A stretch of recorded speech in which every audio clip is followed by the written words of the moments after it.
Hello and welcome to Happy Horror Time. My name is Tim Murdoch. And my name is Matt Emmert. Now, today's special guests are couple goals in my book because as horror fans, I think we always aspire to find a partner who shares our passion for the genre.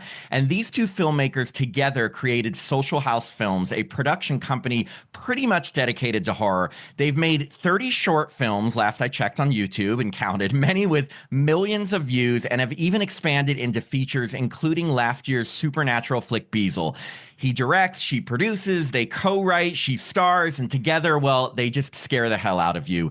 Please welcome to the podcast the dynamic duo behind Social House Films and 2024's Beezel, Aaron and Victoria Fradkin. Hello. Wow, what an intro. Thank you. That was the best intro I've ever heard.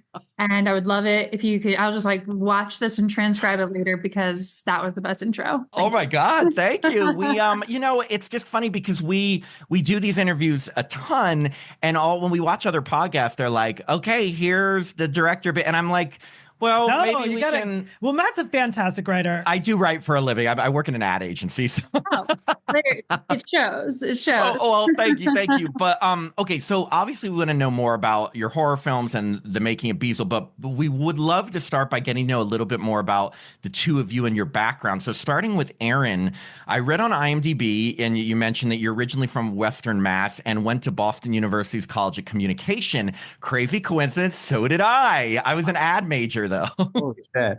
Yeah. And I'm older than you, so we didn't cross paths, but I was like, oh my God, BU, calm. I know exactly the same experience. But can you kind of take us through how you first became interested in filmmaking and got your start in the industry, like before Social House Films? Sure. I mean, it probably goes all the way back to when I was 12 years old and I took a cross-country trip with my parents to California, and we visited some friends who had a video camera. I don't want to date myself, but this was probably like We're older. 90s. It's fine. Like, Oh, please, Yeah, anything you date, we're like, oh.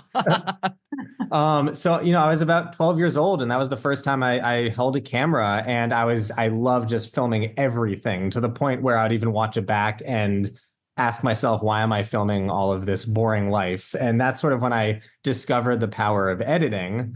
And it was actually my best friend's mom in high school who taught me how to edit. And she hooked me up with Adobe Premiere Pro. It was a very intuitive software, and I was just sort of super OCD about cutting things together. And I really just started making funny short films with friends. And then I went to a filmmaking workshop in Rockport, Maine. And that was the first time where I actually worked with a crew. And we had all of this film equipment at our disposal. And we actually made a horror comedy. It was called The Long Road to Gary. And it was a mockumentary about a French-Canadian filmmaker who wants to make a zombie movie about love. And that was the first film I made that went to film festivals. And then I was just bit by the bug and decided to go to Boston University, where I ended up moving out to LA as my final semester. And I did a BU in LA internship program. And I've just been living out here ever since. Wow, that's awesome. I saw we were just going to ask Victoria what her background was, but I guess we'll skip that and get right back to you because just so listeners know, the Fradkins just recently welcomed a new addition to their family back in December, right? Yeah, December 16th is her birthday, and she's being watched right now. Oh, well, Congratulations. Yeah, congratulations on and this is your first child, right? This is our first, yes. Wow, that is great. So I read an article that said you both met when Victoria auditioned for one of your films, Aaron, and then very appropriately, your first kiss was on Halloween night. Is that correct? Because that's adorable. So funny that information is even out there somewhere in the world. Yes, I used to direct music videos. And so I was directing this music video. Victoria came into an audition. The audition consisted of just dancing. And there wasn't even any lines to read. It was for a music video. And she did not get the part. What kind of dance did she do, by the way? I need to know. The Macarena. Well, let me just say it was for a Nigerian hip hop rap artist. Oh, so easy. Easy. Yeah, very easy and right up Victoria's alley. So So yeah, she didn't get the part, but she did reach out because she had this short horror film script that she had written, and she wanted to get some advice from a filmmaker, I guess, as to how to get that made. Excuse the dog barking as well in the background. But we met up, and I discovered very quickly that Victoria is a very unique, special person in that she wasn't just meeting just, for fun. She actually had a binder with a breakdown of production materials and budget planning. And I just thought to myself, you're a producer. And I was, putting together a short film Like myself super at the time. And I asked if she wanted to come on board and help produce it. And I guess you can take it from here. Yeah, I want to know also about the Halloween night first kiss. Of Just course, like that's the fun part. That's That's the really fun the fun part, part. Well, I mean, at that point, we had been pretty much like working and meeting at cafes to write and talk about production almost every day for like about a month. And so I definitely thought this is a completely professional. I wanted more, but I was like, I think this is just professional. What do you mean by more? What? I mean, I want what we have now.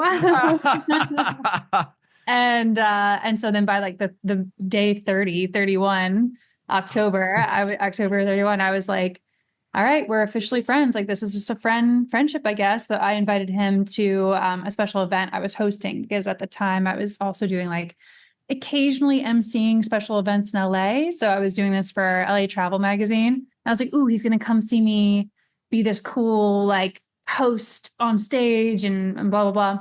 And he was stuck in line outside. He completely missed my entire, performance, act, speech. And he came in after the whole show was like basically over. And he's like, oh yeah, I was just stuck outside. I was like, cool.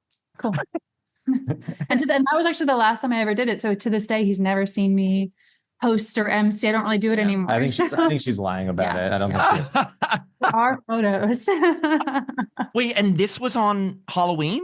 It was Halloween night. And so then later we went somewhere else. And I was like, all right, I gotta go. I just thought the night was over and I was gonna head home.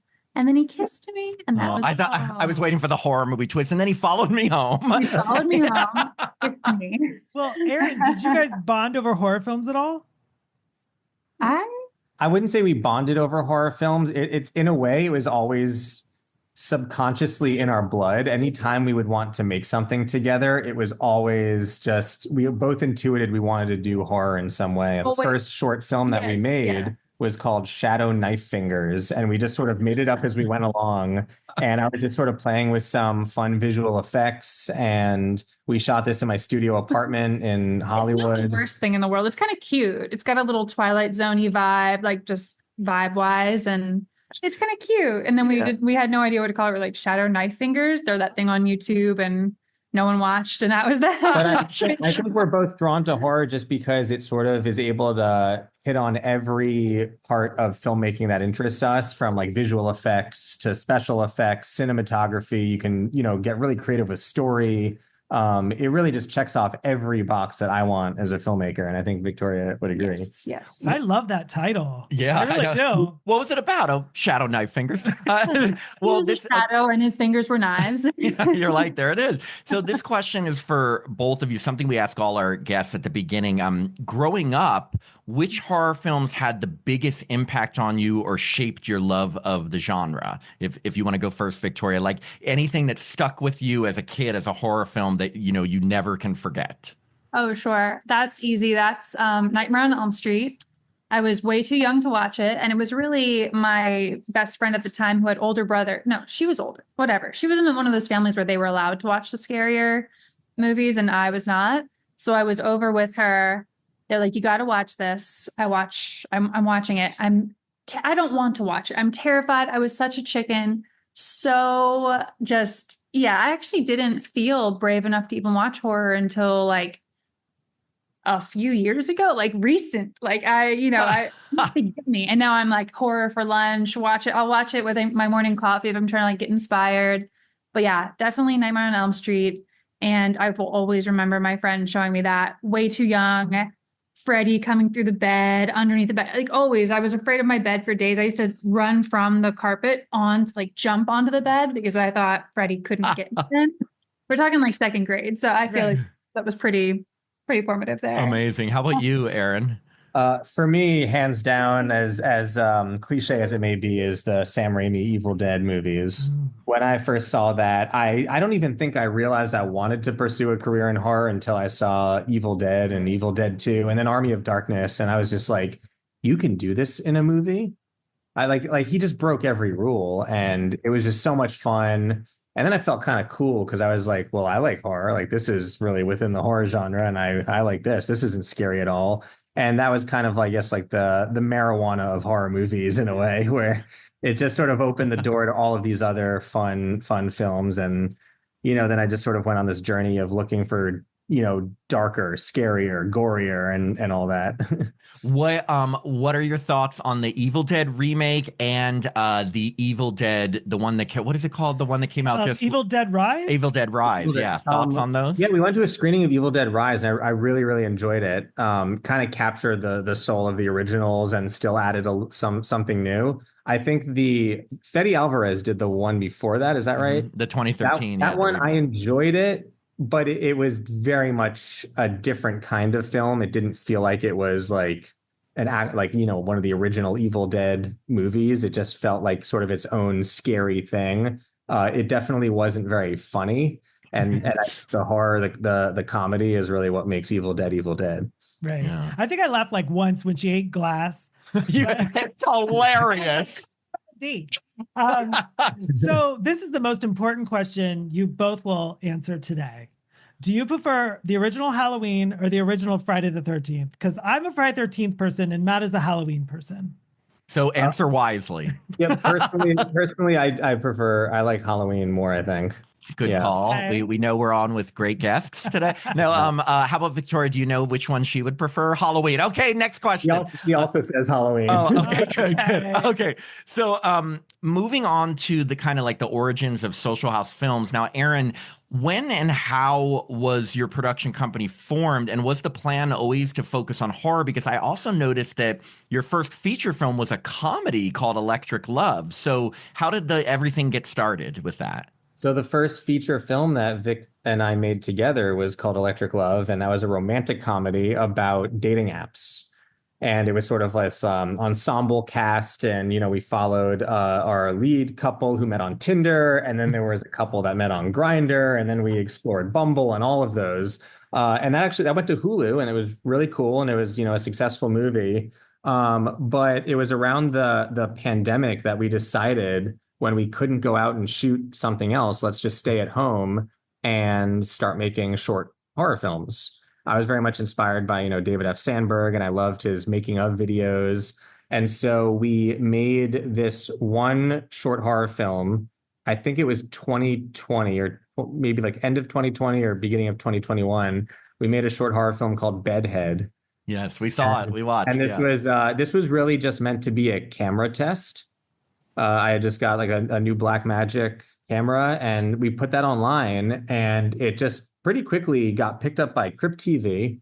And so it was featured over there, and then it just started accruing all these views. And I think it's up to like a few million views now. And we were like, well, I mean, that was fun and successful. Let's do it again. And so we made another film. This one was called The Ice Cream Man. And that also got like 1 million views. And so we just sort of found our rhythm making these short horror films, and taking chances without too much risk financially. We could just sort of experiment from home and work with each other. And so we did that for, I would say, about 3 to 4 years before finally moving on to Beezel, which was essentially taking everything that we learned since the pandemic working in horror on our YouTube channel and consolidating it into one cohesive movie.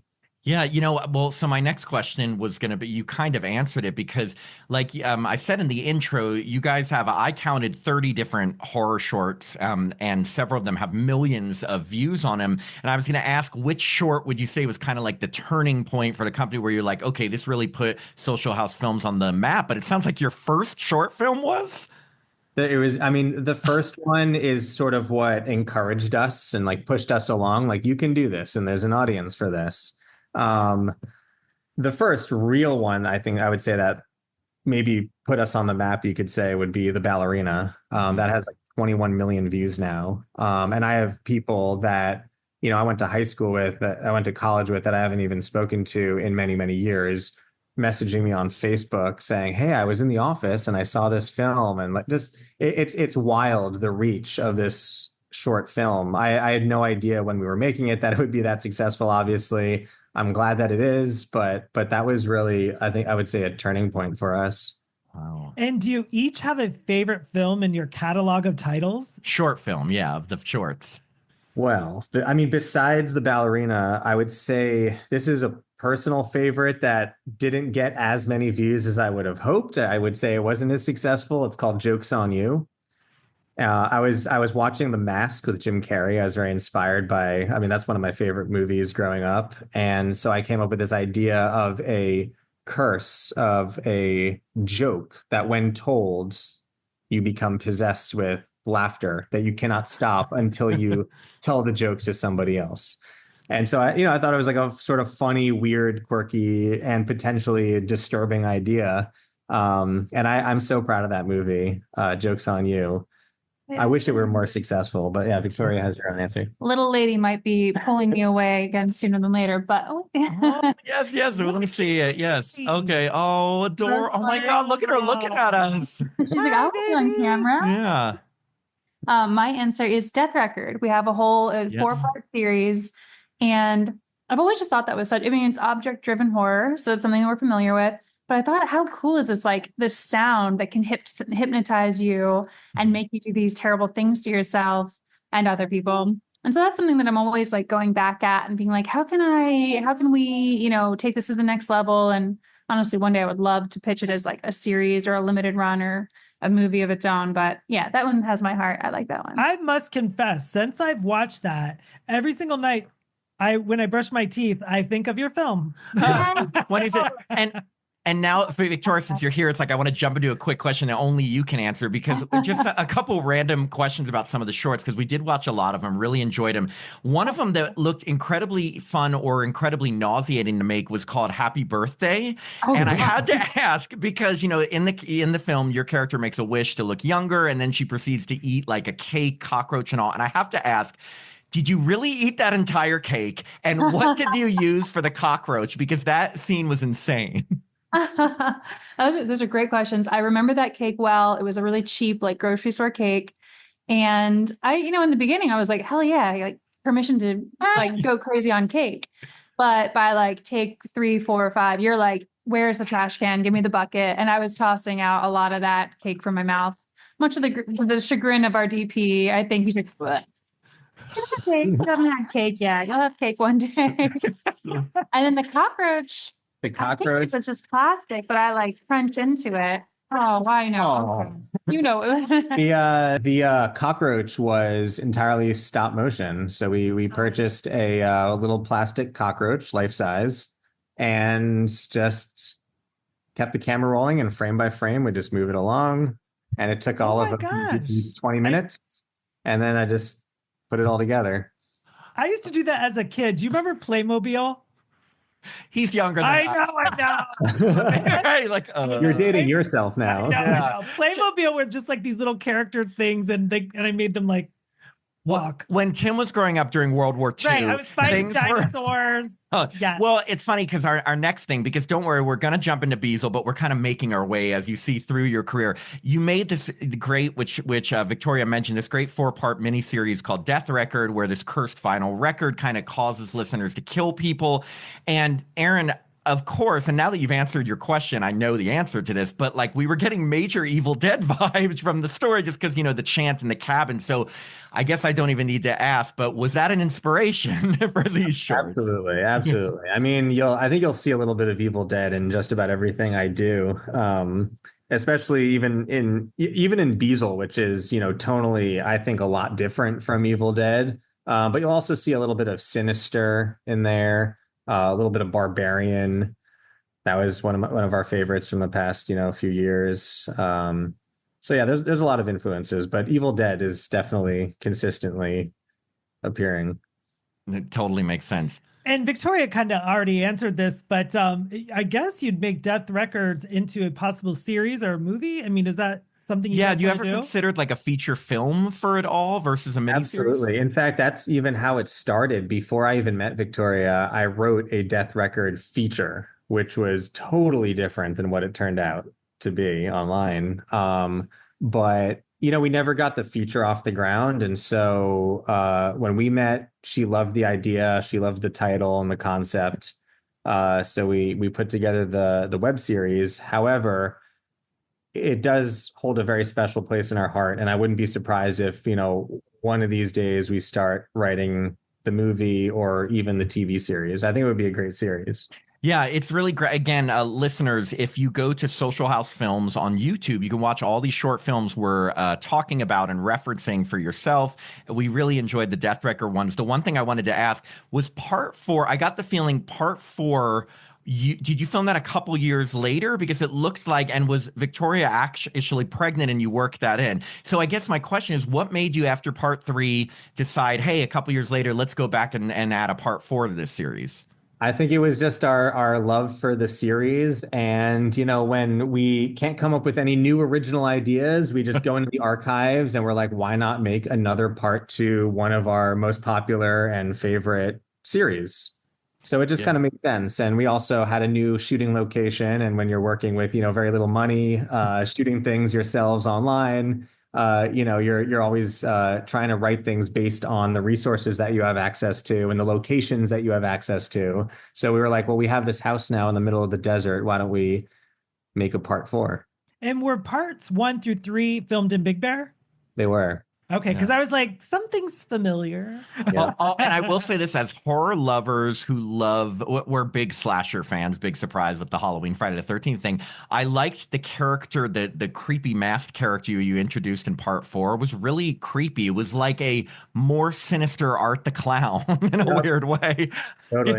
Yeah. And then you mentioned the ballerina being your most popular short in terms of like 21 million views and everything. Why do you think that one in particular resonated so much with audiences, like over some of the others, maybe?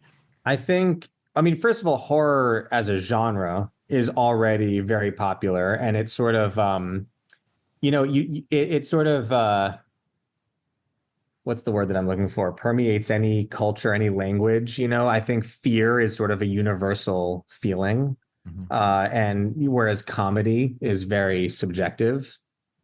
So the fact that there's not a single word of dialogue really helps. And the fact that it's also dance oriented, which also can, travel the world and isn't really discriminatory to any one culture or language. So mixed dance, mixed horror, I think I have a feeling that that's why it resonated. I also think that just thematically, it was one of our more like, poignant films. Yeah. And was the lead actress an actual ballerina? She was, yeah. No, Valeska is a fantastic actress, and she was a ballerina, and so we kind of catered it to her. Yeah. So moving on to your most recent horror feature film, Beezel, which came out just last year. And for listeners, it's available to rent on VOD, or you can stream it for free with ads on the Roku channel or Fandango at home, but rent it. So just want to give a warning, listeners. As we always do, we're going to discuss plot points with them. And so there will be spoilers. So if you don't want the movie spoiled, this is kind of your warning. So, Aaron, I heard you mention that your childhood home was a huge inspiration for this film. So how did that setting inspire the story exactly? When we were writing the movie, we were writing every scene catered to that house. So, I moved into that house in 1994, not by choice. My parents forced me. I was 6 years old. But I just remembered being terrified as a kid, actually living there. Because it's a very, very long house, and my bedroom was on one side of the house, and my parents' bedroom was all the way on the opposite side. And so every night when they would like tuck me in, I would ask them where in the house are you going to be? Because I just wanted to like know where they were going to be. And my bedroom was situated right above the basement where Beezel lives. So, it was very easy, I guess, to draw from all of these nightmares that I just remember having as a kid. Like, well, what if something was living downstairs and could come through the vents into my bedroom? Or what if something was living downstairs and could pop up through that laundry chute in the bathroom that we featured in the film? That was a scary idea, and we just had to take advantage of it. Even the crawl space is actually in the house. We did not build a set for that. So it was, I don't want to say it was easy, but it definitely sort of putting ourselves in that box of having to tell a story based on this location that we had access to. It was hugely helpful. So what you're saying is your childhood was filled with nightmare fuel. Essentially, yeah. When my parents first heard me say that, they were like, "Honey, we had no idea that you were that scared." And I'm like, "Well, we don't. I wasn't like terrified every night, but when you're It was based on a true story. yeah, let's go with that." Did you think like your house was haunted, or was it just scary? But because I think every kid, it's like when you hear something or they're and now I didn't grow up with any basements or things, but I can't even imagine living in a house with a crawl space or a basement. But did you actually think your house was haunted, or that was just something you added into the story? I'm sure a lot of people can relate to this. I didn't actually think it was haunted, and I don't think homes even to this day are haunted. But for some reason, unbeknownst to me, every time I would walk up those basement stairs, I'd always have like this vision of like this tall, skinny, gray like witch just sort of like quickly chasing me up the stairs, and I would always have to look over my shoulder, even though it makes no sense, and that I know in my logic brain that would never happen. I still have that vision and that fear even to this day. Yeah. I mean, I grew up with a basement, and like anytime you went downstairs, if you were home alone, you'd always do that like run up the stairs bolt. Like you're like, I don't know why I'm running, but I'm running. I'm not running away from anything. But yeah, I used to feel that way. And I mean, we had a big, scary garage. And because I was obsessed with Halloween, shocker, I had all my Halloween decorations year round, just like placed in a corner. So I was terrified of them when I would go in the garage. There's a reason why most horror films take place, or a lot of horror films take place in New England. It's the homes have basements. And so that fear is instilled within us. Yeah. So Beezel's told in segments that take place over 60 years with one through line and a family that connects it all. Now, something unique about this film is that there's a mix of found footage and that normal third-person filming style. So what made you decide to use both of these approaches, aka telling the story across various time periods and switching between found footage and just regular filming styles? Sure. I mean, it's a couple things. First of all, because the film takes place throughout several different decades, time periods, showing the progression of technology was just sort of a story device.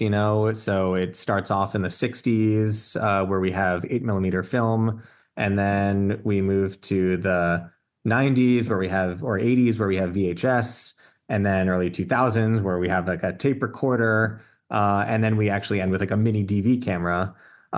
So really just for the story, just to sort of show the progression of time, that was one reason. The other reason is found footage is cheaper. And like I said before, when you're shooting a feature length film with very, very little money, the very small budget, we're constantly asking ourselves, how can we tell this story for fewer dollars?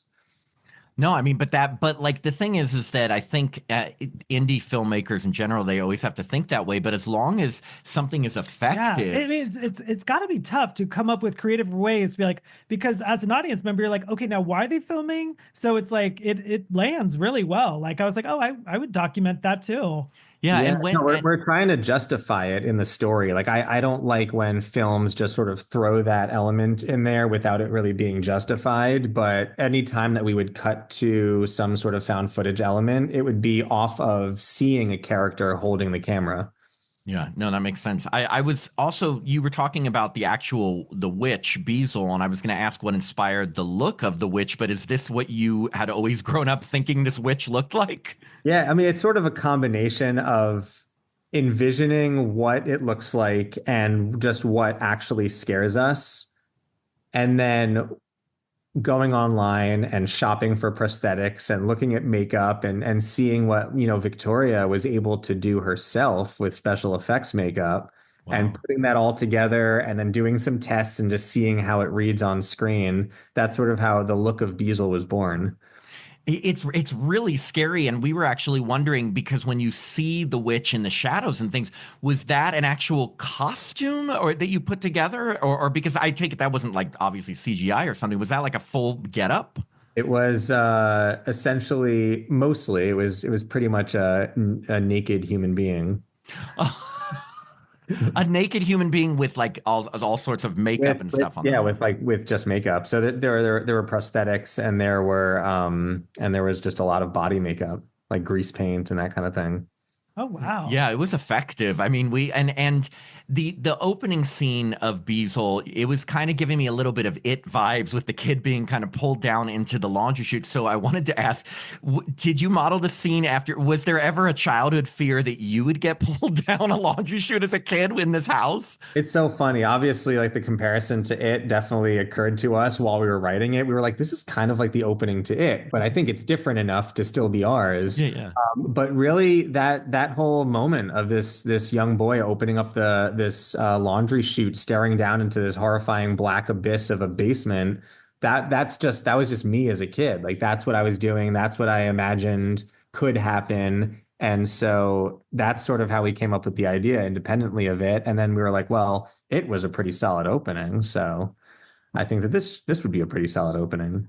So basically, for listeners, if you had scary shit happen as a kid or you thought of that, you're gonna write and make a really cool horror movie.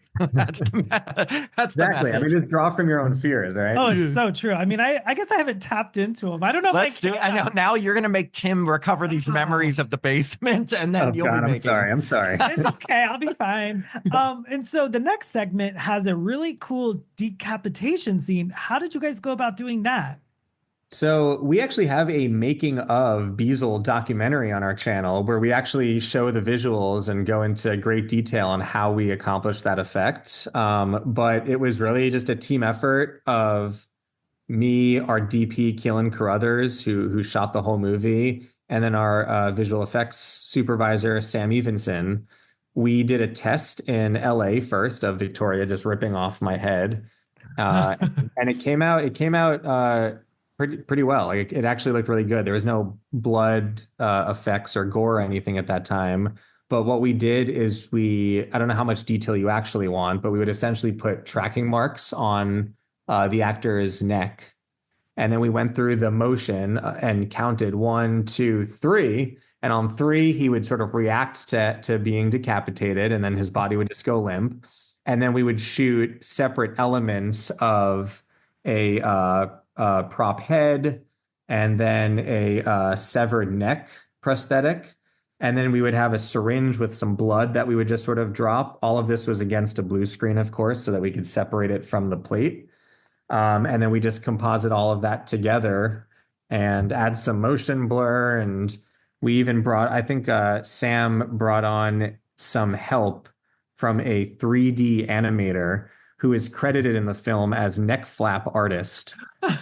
Because that was his job. He literally spent several days just animating the neck flaps after the head came off the body. I love it, neck flap artist. Yeah. I want that title. No, But yes, it goes up and it gets real Yeah, quick. and I mean, there's Yeah. a lot of physics involved with an effect like that you don't even think about. Like of course, when your head gets ripped off, you're going to have all of this excess skin that's going to sort of move up and then fall down and bounce a little bit. So in order to achieve that, we needed to build like a 3D model and have all of these other practical effects that we were able to just composite together. I mean, every time I rip somebody's head off, it always goes messy. different. No, It never goes well, Yeah, it never goes well. No, I think we were just really impressed because again, you hear indie horror and you think, okay, how can they pull off an effect like that and it look good? And Literally. you pulled it off. Like it really was. We were really impressed. Like we actually looked at each other. Decapitations are not easy. And also, like, you've seen the old, like, we were just watching, what was it, like, Valentine, where there's a decapitated head and it looks so obviously fake, and it kind of takes you out of the movie, and there was nothing that looked fake in this scene. So I mean, I appreciate that. That's a relief to hear. The other thing to sort of, hide any potentially shoddy work, or low budgetness was the fact that we added a VHS effect to it. So we kind of downgraded the quality overall of the image, just to, I think, make it more realistic, but also it's a little pixelated. It's not, as precise as it needs to be. but it works because in the segment he's doing an interview, so there would be a camera, and obviously you thought that out because you I totally recognized from Back to the Future. Like, Yep. I was like, oh, I noticed this. I know that camera. I think you're the first person to actually notice that. Yeah. I was like, oh. big Back to the Future. Yeah, I love 1, 2, and 3. Yeah. So the next segment, I found one of the scariest segments, the one with the night nurse and the crawl space. I mean, any crawl space. I mean, what a perfect setting for a horror movie. And I know you mentioned in some interviews this was the first segment that was filmed, and then you guys went back and wrote what happened before and after. Did you ever consider expanding when you were thinking about, okay, let's turn this into a feature film? Did you ever think, hey, maybe we should just expand this entire night nurse section and, show what happened to the other nurses? Or were you always like, I want to do the before time period, the after time period, and just make this kind of the center? I think we were always prepared to do an anthology. Mm-hmm.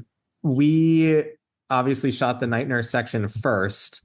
And I guess just through enough discussion, we sort of discovered that what excited us the most, what we thought was a little bit more original, something that we had never seen before, and something that allowed us to tell a slightly different story, but still keep it within the same world, would be to just, have this generational tale, this generational odyssey in the same location over time. So instead of expanding that section, I guess I'm going to spoil it. She dies, So, so there wasn't much that we were able to do after that because she's dead. Yeah. And then before that, we thought about telling the story about, the previous nurse before her. Charlotte. But then that felt a little bit redundant. Yeah. And so, I don't know, just with enough discussion and talking about the script, we went in this direction. Yeah, no, I think it was great. We were just that whole sequence is so terrifying. And just to fuck with me, Tim continues to text me the image of Mrs. Weems floating in front of her, drooling. Like literally over the last week, He's been texting me because we were getting ready for this interview, and he knows that I'm terrified of that segment. So he keeps sending me that visual. So thank you for that. Yeah. So right when it was on screen, I was like, click. Yeah. And another thing we really liked about the movie was the music, just because it's so unnerving and really kind of contributes to the suspense. We were just wondering, how did you decide on the music? What was your thinking behind using that kind of style? So the score is all done by Robot Disco Puma, who also scores all of our short horror films. And what he'll do is, I'll usually send him references from other films with music that I like. So I would send him, I believe I sent him the soundtrack of Midsommar, the soundtrack of Sinister. And I was like, can you sort of do something in this vein? And then I would send him little scenes, and he would send me a whole library of music. And I would say like 95% of it is just fucking amazing. And I will take, everything that he makes and then sort of just layer it in wherever I want. So it's a very like collaborative kind of process, and you sort of discover what works and what doesn't along the way. It's a little bit less orthodox of a way of doing it. Usually you would send in the whole movie, and then at least with a budget, and then you would have like a whole orchestra just sort of create the score from start to finish. But we sort of piecemeal it together, and that's sort of our workflow. Who is your favorite composer? My favorite composer, or even just horror score that maybe anything in particular that's like, oh, I love Hans Zimmer. Here, let me actually, I'm going to give you a name. So have you ever seen the movie A Serious Man? I've heard of it. I don't know if I've seen it. So that's scored by Carter Burwell. Yes, I think he did Child's Play 2. I Maybe. think. One of his highlights. And that's a great movie. No, it's a great movie. I'm wondering if So his score. he works with he did Three Billboards. He did Ballad of Oh, Buster Scruggs. So he does a lot of Coen Brothers stuff. There's I saw something Three Billboards. very dark and creepy about Carter Burwell's music, and I love it. And whenever I'm writing, I that's actually one of the first composers that I go to listen to. Nice. I'm Yeah. always curious because growing up, I had all the tapes. Like, what was that? Varsies. I had all the like soundtracks to like the most random horror movies, but I loved them. I thought they were great. It really I have a does. feeling we're similar in that, like, we'll probably be the only ones going to like the gym or something, listening to this like orchestral horror Oh music. my gosh. One that always stuck out to me was Total Recall. Don't know Right. why. Always pumps him up Right. for a workout, It's right? fantastic. Yeah. So basically, Victoria plays Nova, and her husband, Lucas, they inherited the house because his mom died, Mrs. Weems. And so at the very end of this segment, again, spoiler alert, she wakes up and he wakes up and she's stabbing him over and over to death. You know, just your normal couples exchange. But what I found really cool about the scene is that Nova is filming it, or possessed Nova is. So as viewers, we see it happening through her camcorder and sort of as just part of the film. And I noticed that you used a similar shot at the end of Death Record Part Yeah. 3. So how did you come up with this technique? And I take it, were you like, oh, it worked well in the short, I'm going to put it into the movie kind of thing? It fills my heart with so much joy to even hear you pick up on that. Yeah, we shot a pretty much this a very similar, almost exactly the same kind of sequence in Death Record, and it was just so effective. It worked so well, and like I said earlier, this movie was really the best of our shorts, and so we just took everything that we knew worked. And hopefully, we improved upon it. We did it with a little bit bigger of a set, more of a story behind it, and just more moving parts. And where did the film first premiere? And what was it like seeing it on the big screen? We premiered this in Hollywood on Sunset. Was it Landmark Theater? At Landmark Oh. Theater. Oh, that's a great Yeah, theater. we love that theater. Yeah, and we packed the house with like 250 people. One of the best days of my life. I mean, it's incredible to like I actually get chills thinking about that day because we were screening this in front of so many people. Obviously, I'm, pretty nervous about it, but within 10 minutes I knew that like this we made a terrifying film. I guess the insecurity within me needs that visceral reaction from people screaming and gasping, and that's what we got for 82 minutes nonstop. Just the audience loved it, and it was a very rewarding, fun day. Oh, Was I it wish like I'd have been there. I was just gonna say I wish we had known you guys earlier and would have loved, oh my God, I would have loved to see this on a big screen. Was it a film festival premiere, or was it just you renting out the theater, or just having it in theaters? Yeah, we just rented out the theater. It wasn't part of a festival or anything. So we just rented out the theater, and then invited, 250 like industry people, friends, crew members, and it was a giant party. Oh, that sounds like a blast, That sounds- especially because what we saw was so scary. And I haven't been scared. Like, we see a lot of stuff. I haven't been scared in a long time. So I applaud you. Yeah, no, I can only imagine also, like we always talk about on our podcast when we're reviewing films, like there are certain films that seeing it on a big screen really will enhance it. And there's other films when we're like, oh, wait for streaming. This is a film, although we watched it on streaming, I can just only imagine how enhanced it would be with an audience on a big screen, sharing in like those gasps and shrieks and everything. Sure. No, I mean, it's why we do this. Like I make movies to show it on the big screen. I would imagine most filmmakers do. It's you don't realize how significant it is to screen in a movie theater until you do it, and you're like, holy shit, this is so much better even than I imagined.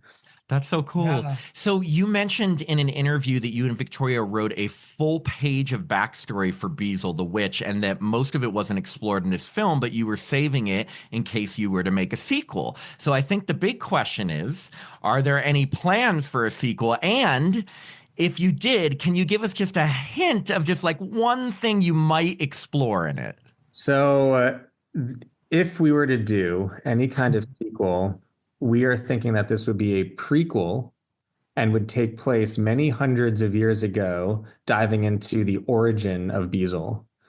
I actually think that if we were to do that, first of all, I love period pieces. I love The Witch. Robert Eggers' The Witch is a great movie. And so sort of doing that and something along those lines in our own style, that matches the story structure of Beezel in the world of Beezel would be really, really cool. And I think it might even make people appreciate the first one more.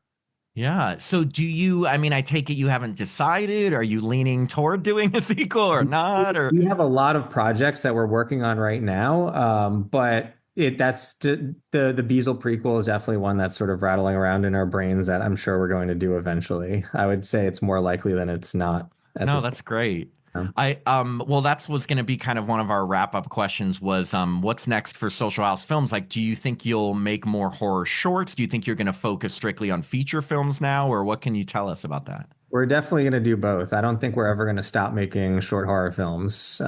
It's something, I still admire about David F. Sandberg. He's doing big budget studio films, Shazam, and he'll still find some time to make short films with his wife. I just think it's fun. It's what this is all about. It's what we want to do. And when you post stuff on YouTube, do you read the comments? I do. I shouldn't. I mean, I would download it, put it out there, and then so many people can watch and see it. I'd be so curious, what are people thinking? Yeah, no, I do. I mean, I even read all most of the Beezel reviews, for better or worse, but it's hard not to, Oh, it's, yeah. yeah. I probably shouldn't, but it's just hard not to. I like that you honestly answered that because it'd be so easy to be like, I don't read any comment. I put up a TikTok and I'm like, who's saying what? No, I'm not proud of it. I wish I could just, turn that part of my curiosity off and just focus on writing the next one because this is already in the can. This is out there in the world. I can't change anything, but Yeah. But the good thing is that 98% of what I read is neutral or positive. Oh, that's Yeah. nice. And also it's like, and anybody who puts any sort of art out there for public consumption knows you can't impress every single person. Well, and I can. Well, yes, well, Tim can, but if you put out something, if one person doesn't like one thing about it, that'll be the thing that another person loves about it. So it's like, if you start making changes to, appease one person, then you've pissed off another person. So you do what makes you happy. And if people like it, great. And they keep it going. And I think you guys have so much out there that is very impressive. That's why and I'm excited that you said you're going to be doing more short films because it's kind of like, I know it takes a while, obviously, to make a full film. So having these little bite-sized horror bits out there are really fun. And I'm glad, I think other people would be like, oh, we've done a feature, it found some success. We don't need to do shorts anymore. So I'm glad that you're going to do shorts. I mean, just recently, since we watched your film, a lot of my family members are always like, oh, well, tell me what's scary. I'm definitely recommending your movie Beezel because it genuinely leaves you with an eerie feeling. Like when I left Matt's house and I got in my car, I was like, I feel funny. I love that. That's the reaction you want. I feel funny. We have one final question for you. We're going to ask, it kind of puts you on the spot, but we asked this to everyone we interview.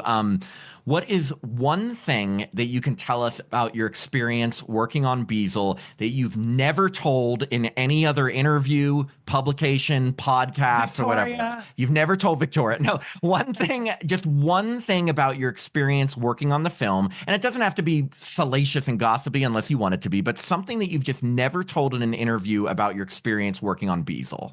I need to phone a friend for this. Part where things were really getting hairy, we were in the basement and you didn't think we were going to get it. Was that during the head rip shot? The head rip, yeah. There was, I guess there was. Oh no, it actually wasn't during the head rip shot. There was a moment when we were even shooting the first segment with the nurse where we were so behind schedule, and I remember we were going to lose all of our film equipment the next day just because we were renting everything from a local rental house. And what was that? Yeah. And everybody was flying out. All of our actors, their planes were booked. The crew members, their planes were booked. So if we didn't get this done, we weren't going to be able to finish the movie. And I actually, in my mind, I kid you not, I had this moment where I was like, I don't know if I can do this anymore. Like, I just don't know if I have it in me to put this kind of stress on myself as an independent filmmaker, because I just wasn't sure if we were going to get it, and it was so stressful. But as a director, it's important that you don't show that doubt. You kind of have to keep moving. So it's obvious it's a good lesson for life, I suppose. But obviously we managed to do it somehow, and it's done.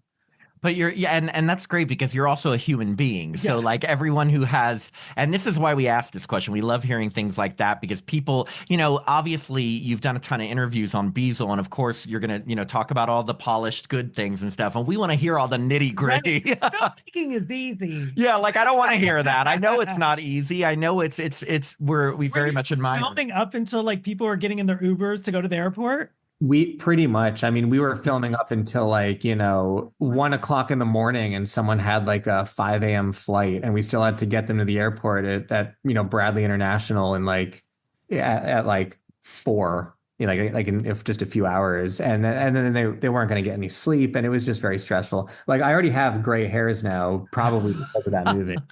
Yeah. Welcome to my world. Another off the cuff question I just thought of, because I saw, and you've mentioned that you filmed at the childhood home right before your parents were selling it. I take it, have they sold it? And do you know who bought the house? Because if they watch Beezel, and now I'm just wondering, like send them a copy. Yeah, like if they watch this movie and they're like, oh my God, we just moved in this house. And obviously it's not true, but it's like, it's just crazy that like new owners build it. And then there's a whole movie about like a house being haunted. Don't put a return address, send them a copy and just be like, play. Do you know who bought the house, and do they have it now, and have they seen Beezel? Well, I've never met the people that bought the house, but I do know that it's a couple bought the house just a few months after we wrapped, and they are fully aware that a horror movie was filmed there for a number of reasons. First of all, the neighbors all knew when we were filming. Even a couple neighbors were in the film. And we left a few blood stains on the basement floor. They didn't wash out. We tried bleach. It was like trying to wash away a murder scene. We could not do it. It's still there. And so they actually dubbed the house the murder house. And there are kids that will walk by now because it's just known in the neighborhood as the murder house. I was told that one kid asked their mom, like, does a witch really live there?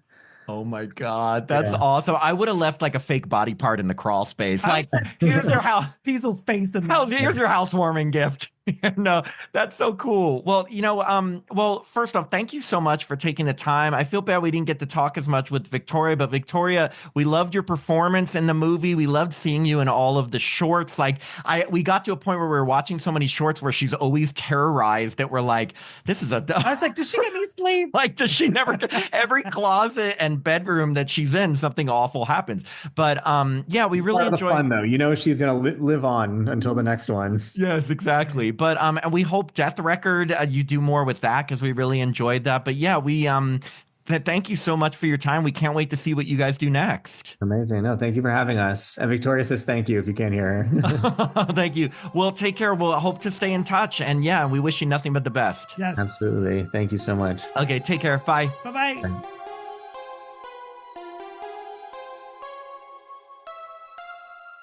Thanks for listening to another episode of Happy Horror Time. If you'd like to support the podcast, please sign up to be a patron at www.patreon.com/happyhorrortime. As a patron, you get access to all our bonus content, which now includes 2 new bonus episodes every month, a monthly after show mini episode, access to our Discord community so you can chat with us directly, and the chance to review a film with us in one of our bonus episodes. Patrons also get all our regular episodes ad-free and a day early, our monthly newsletter, the chance to vote in polls, and autographed Happy Horror Time stickers. I'm Matt Emmert. And I'm Tim Murdoch. And we hope you have a happy horror time.